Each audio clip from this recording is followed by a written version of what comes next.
The first step will be to make sure your settings are right. Do make sure your touchpad is on before you do the following steps. In your search bar, type out control panel and a pop-up will open. On the right side in the search tab, you can type mouse, which will take you to a few options. Click on change mouse settings, which is the first option.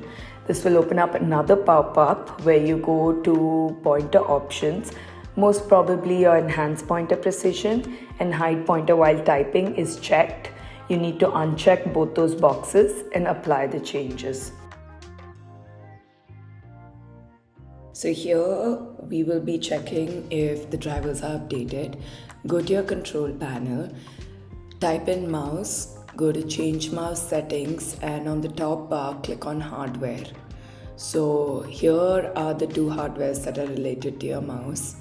Click on the first hardware and it will give you the device status if it's working properly, and sometimes it even offers you an option to update the driver.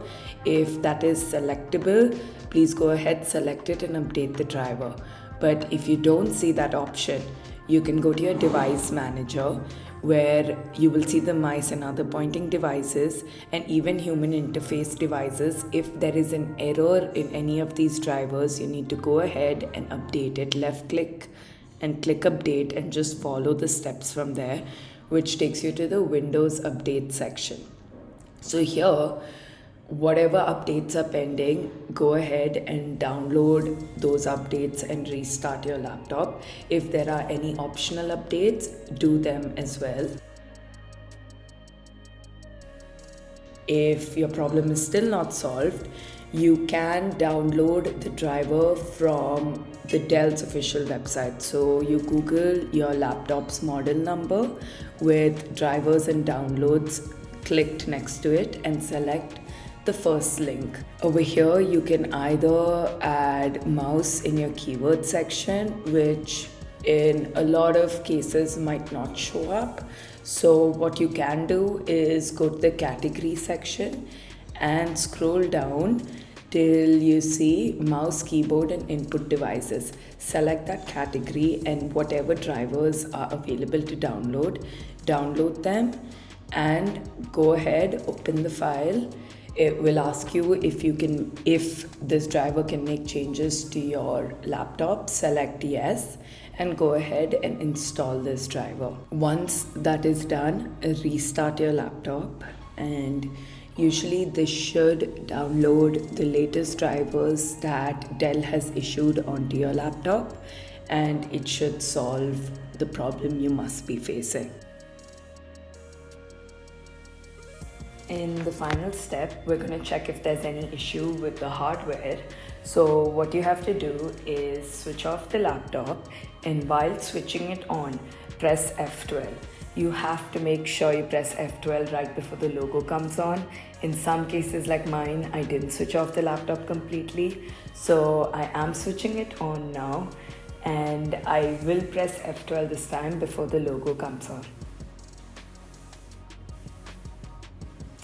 So if you see on the top right, it will say setting up one-time boot menu, which is when you know it has worked. So just wait for it to enter that menu. Over here, you need to scroll down and go to diagnostics. So the laptop is going to check for any issues. The first thing it's going to do is check how's the screen doing. So if you see colors on your screen, click yes, that means your screen's working properly. Now next, you don't have to do anything. The laptop is checking all the hardware pieces inside itself, and if there's an error with any of them, it will show up if there's an error. Just let it do its thing.